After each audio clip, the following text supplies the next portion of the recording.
ఇప్పుడు ఈ లాయర్లకు వీళ్ళ సమస్య వాళ్ళ సమస్య కాదు, ఇది ప్రజల సమస్య. ఇప్పుడు వైసీపీ ప్రభుత్వము అధికారంలో ఉంది. ఎట్లయితే వైసీపీ ప్రభుత్వము లిక్కర్ సర్కారు బిజినెస్ చేసిందో, ఇప్పటి నుండి ఈ లాయర్లు చెప్తున్న ఈ చట్టం అమల్లోకి వస్తే భూ కబ్జాలు కూడా సర్కారే చేస్తుంది.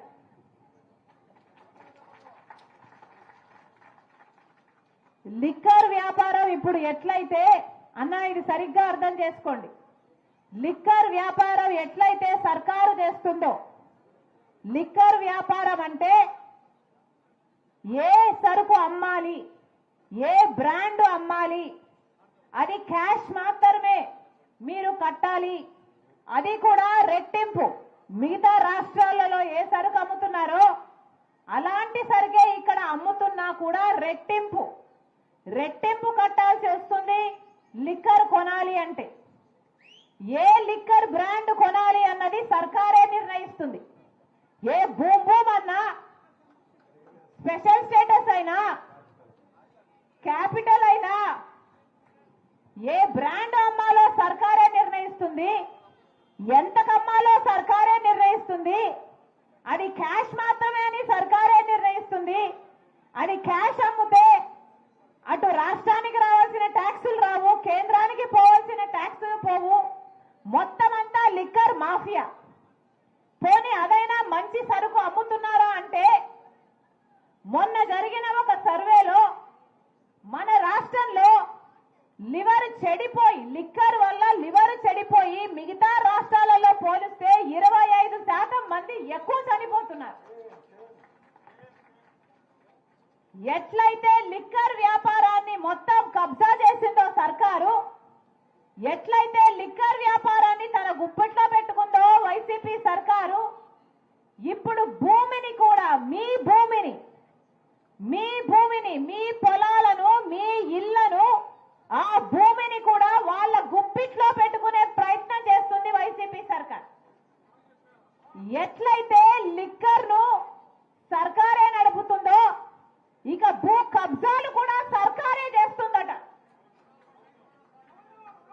సర్కారు ఎవరినైతే అపాయింట్ చేస్తుందో, అంటే సర్కారు ఒక మనిషిని, వాళ్ళ మనిషిని అపాయింట్ చేస్తుందట. ఈ భూమికి సంబంధించిన అన్ని పర్మిషన్లు ఆ మనిషే ఇయ్యాలట. అంటే మీ భూమిని మీ పిల్లలకి రాయాలన్నా ఆ మనిషి పర్మిషన్ ఇయ్యాలట. మీ భూమి మీరు తాకట్టు పెట్టాలన్నా సర్కారు మనిషి పర్మిషన్ ఇయ్యాలట. అంటే మీ భూమి మీది కాదు, సర్కారు చేతుల్లోకి పోతుందన్నమాట. మరి అలాంటి సర్కారు మీకు అవసరమో లేదో, మీ భూమిని మీకు కాకుండా చేసే సర్కారు మీకు అవసరమో లేదో మీ చేతుల్లో ఉంది, మీ నిర్ణయం మీద ఆధారపడి ఉంది. మీకు క్లియర్ గా అర్థమయ్యేది, అర్థం కావాల్సింది, ఎలాగైతే లిక్కర్ సర్కారు చేతుల్లో ఉందో మీ భూమి కూడా సర్కారు చేతుల్లో ఉంటుంది. ఎలాగైతే లిక్కర్ వ్యాపారం సర్కారు చేస్తుందో, బహిరంగంగా ఓపెన్ గా చెప్తున్నారు క్యాష్ అని చెప్పాల్సిన అవసరం ఏముంది? అంటే లిక్కర్ లో ఎంత సంపాదిస్తున్నారో బయట ఎవరికీ తెలియదు, సర్కారు ఎంత సరుకు అమ్ముతుందో బయట ఎవరికీ తెలియదు. మొత్తం లిక్కర్ మాఫియా, ఈ క్యాష్ అంతా మళ్ళీ ఈ నాయకులకే, వైసీపీ నాయకులకే పోతుంది. ఎలాగైతే లిక్కర్ ని మొత్తం కబ్జా చేశారో మీ భూమిని కూడా కబ్జా చేసే ప్రయత్నమే ఈ ల్యాండ్ టైటిలింగ్ యాక్ట్. మీ భూమి మీ చేతుల్లో ఉండాలో లేదో మీరు నిర్ణయించుకోవాల్సిన అవసరం ఉంది. అమ్మా, ఇంతమంది మహిళలు ఉన్నారు, ఈ మహిళలందరికీ చెప్తున్నాను, మీ కష్టము మీకే తెలుసు, మీ కష్టము మహిళలకే తెలుసు, మీ కష్టం మహిళగా నాకు తెలుసు. ఇల్లు నడపడము అంటే సామాన్యమైన విషయం కాదు. ఇల్లు నడపాలి అంటే మీరు చేయాల్సిన త్యాగాలు ఎన్నో. మీ అవసరాలను పక్కన పెట్టి, మీ కోరికలను పక్కన పెట్టి, భర్త కోసము, బిడ్డల కోసం మీరు చేయాల్సిన, మీ కుటుంబాల కోసం మీరు చేస్తున్న త్యాగం ఎవరూ మెచ్చుకోరు. మీ నెత్తిన ఎవరూ కిరీటం చేస్తూనే ఉండాలి, వాళ్ళ కుటుంబాన్ని నిలబెట్టాలి అన్న వాళ్ళ ప్రయత్నం సాగుతూనే ఉంటుంది. అమ్మా, మహిళలుగా మీ కుటుంబాలను మీరు నడపాలి అంటే ఇప్పుడు సామాన్యమైన విషయం కాదు. ఇప్పుడు అన్ని ధరలు పెరిగిపోయినాయి. అమ్మ చెప్పినట్టు గ్యాస్ ధర అయితేనేమి, బియ్యం అయితేనేమి, చక్కెర అయితేనేమి, నూనె అయితేనేమి, కూరగాయలు అయితేనేమి, ఇలా ప్రతిదీ అన్ని పెరిగిపోయాయి. కానీ ఆదుకునేవాడు ఎవరూ లేరు, ఎవరు ఒక ముక్క సహాయం చేసేవాళ్ళు లేరు. మీకేమో 12,000 రూపాయలు అమ్మఒడి, 12,000 రూపాయలు అమ్మఒడి ఇస్తున్నామని చెప్తున్నారు. అది కూడా ఒక బిడ్డకే. ఎలక్షన్లప్పుడు నేనే ప్రచారం చేశాను, ఎంతమంది బిడ్డలుంటే అంతమందికి సంవత్సరానికి 15,000 రూపాయలు అమ్మఒడి అని నేనే ప్రచారం కూడా చేశాను. ఆ వాగ్దానం నిలబెట్టుకోలేదు జగనన్న గారు. ఇప్పుడు ఒక బిడ్డకు మాత్రమే ఇస్తున్నారు అమ్మఒడి, అది కూడా 12,000 ఇస్తున్నారు. ఆ 12,000 మీ ఖర్చులకు సరిపోతున్నాయా? మీ బిడ్డల ఫీజులకు సరిపోతున్నాయా? మీరు ఆలోచన చేసుకోవాలి.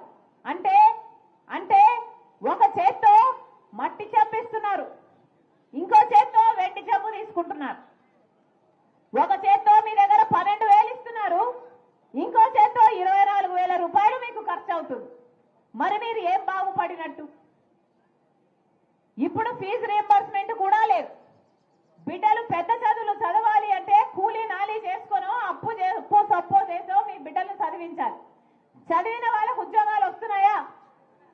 ఏమా ఉద్యోగాలు వస్తున్నాయా? ప్రతి జనవరి 1న జగనన్న గారు జాబ్ క్యాలెండర్ విడుదల చేస్తాను అన్నారు. జాబ్ క్యాలెండర్ విడుదల చేయడం దేవుడు ఎరుగు. ఉన్న ఉద్యోగాలు కూడా ఓడిపోతున్నాయి. మెగా డిఎస్సి అన్నారు. మెగా డిఎస్సి అంటే ఆ రోజు చంద్రబాబు గారు 7,000 ఉద్యోగాలు ఇస్తుంటే హేళన చేశాడు జగనన్న గారు. నేనొస్తే మెగా డిఎస్సి ఇస్తా, 25,000 ఉద్యోగాలు ఇస్తారు మెగా డిఎస్సిలో అన్నాడు జగనన్న గారు. ఒక్క ఉద్యోగం కూడా భర్తీ చేయలేదు. ఈ రోజుకి 30,000 టీచర్ ఉద్యోగాలు ఖాళీగా ఉన్నాయి. ఇప్పుడు ఎలక్షన్లు వస్తే ఇప్పుడు గుర్తొచ్చిందా? ఇది మెగా డిఎస్సి ఇవ్వాల్సిన వీళ్ళు ఇప్పుడు ఒక దగా డిఎస్సి ఇచ్చారు. ఇప్పుడు కేవలం 6,000 ఉద్యోగాలు భర్తీ చేస్తారట. మరి ఇది ఎలక్షన్లు స్టంట్ కాకపోతే మరి ఏమిటి? మీ ఓట్ల కోసం కాకపోతే, మిమ్మల్ని మోసం చేయడం కాకపోతే ఇది ఏమిటో మీరు ఆలోచన చేసుకోవాలి. ఒక పక్కేమో ఖర్చులు ఎక్కువైపోయాయి, ఒక పక్కేమో బిడ్డలకు ఉద్యోగాలు లేవు. పోనీ ప్రైవేట్ గా చేసుకుందాము అంటే పరిశ్రమలు లేవు. మనకు స్పెషల్ స్టేటస్ రాలేదు కాబట్టి పెద్ద పరిశ్రమలు రావు. పెద్ద పరిశ్రమలు రాకపోతే బిడ్డలకు ఉద్యోగాలు రావు. మరి మీరు బిడ్డలన్నీ ఏం కావాలి అంటే, మన బిడ్డలు ఇక్కడ బతకడానికి అవకాశం లేక వేరే వేరే రాష్ట్రాలకు వలసల్లిపోవాలి. ఆఖరికి మన రాష్ట్రంలో అసలు యువతే లేకుండా పోతారు. మన బిడ్డలందరూ వదిలేసిపోతారు. మనకు పర్వాలేదా? ఏమా పర్వాలేదా? ఉద్యోగాలే లేకుండా పోయాయి, బిడ్డలే లేకుండా పోతారు. పోనీ మనమన్నా సరిగ్గా బతుకుదాము అంటే ఎంతమందికి ఇల్లులు వచ్చాయి? ఎంతమందికి ఇల్లులు వచ్చాయి? ఒక్కరన్నా చేయలేపండమ్మా, మీకు ఇల్లు వస్తే అంటే ఒక్క చెయ్యి కూడా లేపడం లేదే. ఒక్కరికంటే ఒక్కరికి జగనన్న గారు వాగ్దానం చేసింది 25 లక్షల పేదలకు ఇల్లులు కట్టిస్తానని చెప్పాడు. ఎన్ని కట్టారు? ఎంతమందికి ఇల్లు వచ్చింది అంటే ఒక్కరు కూడా చేయలేపడం లేదే. మరి మాట నిలబెట్టుకున్నట్టు ఇది ఎలా అవుతుంది? మహిళలు కూడా ఆలోచన చేయాలి. ఈ సర్కారు చేస్తున్న దగాకు ఎవరు మోసపోకండి. అమ్మా, ఓట్లు అన్నది మీ చేతిలో ఉన్న ఏకైక ఆయుధం. ఓటు అన్నది మీ జీవితాలను మార్చే ఆయుధం. 5 సంవత్సరాలకు ఒక్కసారి మాత్రమే ఈ ఆయుధం మీ చేతుల్లోకి వస్తుంది. ఆలోచన చేసి ఓటు వేయండి. మీ జీవితాలు ఎలా మారుతాయి, మీ బిడ్డల భవిష్యత్తు ఎవరి చేతుల్లో ఉంటే బాగుపడతాయి అని ఆలోచన చేసి ఓటు వేయండి. ఇలా లిక్కర్ మాఫియా, చుట్టుపక్కల ఉన్న శాండ్ మాఫియా, మైనింగ్ మాఫియా, ఇలా మీ భూమిని కూడా కబ్జా చేసే ఈ చెత్త ఆలోచనలు ఉన్న ప్రభుత్వం పోతేనే మన బిడ్డలు, మీరు, మీ భవిష్యత్తు బాగుంటుంది. మళ్ళీ చెప్తున్నాం తల్లి, ఇది ఓట్ల సమయం. లీడర్లు వస్తారు, అన్ని పార్టీల లీడర్లు వస్తారు, మీకు డబ్బులు ఇస్తారు, మాకు ఓట్లేయండి అని అడుగుతారు. ఏమా ఇస్తారా? ఎవరు డబ్బులు ఇచ్చినా తీసుకోండి.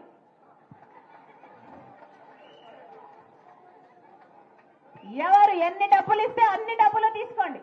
మీ డబ్బులే మీ చేతుల్లో పెడుతున్నారు, తీసుకోండి. ఇదిగో చుట్టుపక్కల శాండ్ మాఫియా చేస్తున్నారే, ఈ శాండ్ మాఫియాతో సంపాదించిన డబ్బులే, మీ డబ్బులే. లిక్కర్ మాఫియా చేస్తున్నారే, మీ మొగుళ్ళ దగ్గర తీసేసుకున్న డబ్బులు, అయ్యే డబ్బులు మళ్ళీ మీకు ఇస్తారు, తీసుకోండి, మీ డబ్బులే. ఇంకా ఇమ్మని అడిగి వసూలు చేసుకోండి. ఎవరు ఎన్ని డబ్బులు ఇచ్చినా తీసుకోండి. కానీ ఓటు మాత్రం మీ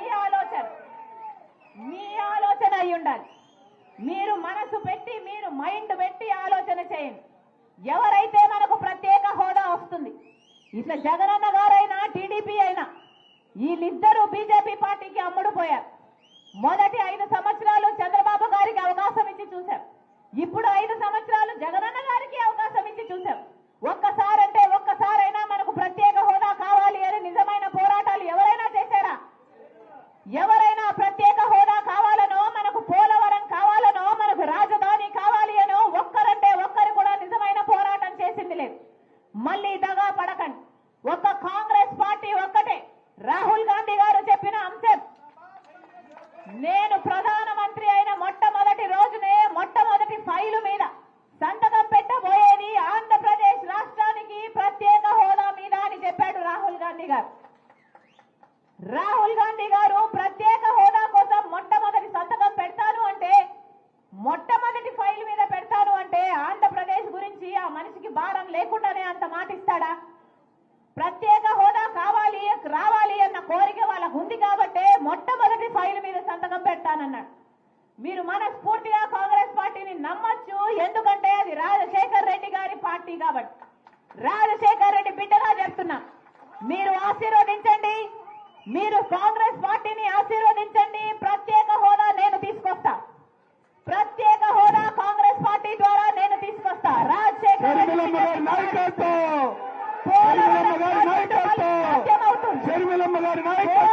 ప్రాజెక్టు మళ్ళీ సాధ్యం చేసుకోవాలి.